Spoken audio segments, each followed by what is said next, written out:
C'est une journée qui restera historique dans les annales de l'histoire de relations diplomatiques entre le Saint-Siège et la République démocratique du Congo.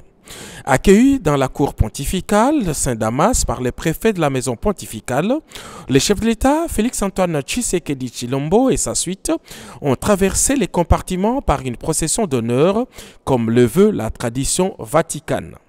Le pape François est venu lui-même accueillir son hôte des marques, à qui il a témoigné sa proximité affective et la sollicitude du Saint-Siège face à tous les soubresauts que connaît la République démocratique du Congo. Le pape François et le président Félix-Antoine Tshisekedi Tshilombo ont passé 30 minutes de tête-à-tête, délai maximal accordé aux personnalités des hauts rangs. J'ai rencontré une éminente personnalité qui a une parfaite connaissance de notre pays et qui suit de près sa situation sociale et politique, a déclaré le chef de l'État aux médias du Vatican.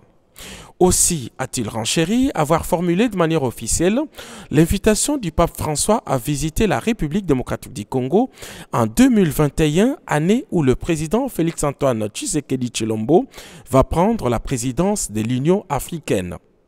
Le Saint-Père s'est montré très favorable à cette invitation et attend de communier avec la communauté chrétienne catholique de la République démocratique du Congo. Au cours de cette audience, le président de la République a félicité le Saint-Père pour ses efforts qu'il ne cesse d'entreprendre pour le retour de la paix en RDC. Et pour se rappeler davantage de la situation dramatique de notre pays, le couple présidentiel a remis au Saint-Père un tableau réalisé par un compatriote, Les larmes de Béni, qui résume cette tragédie.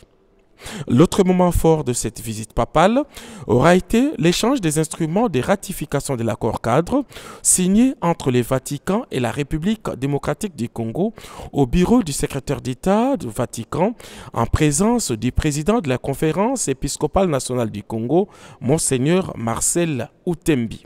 Cet accord concordat signé en 2016 vient sceller un rapprochement entre le Saint-Siège et l'État congolais. Le chef de l'État a terminé son séjour par la visite du musée du Vatican. Toute l'histoire séculaire de ces lieux saints lui a été restituée, un moment inoubliable pour le couple présidentiel de la RDC de découvrir la mythique chapelle Sixtine.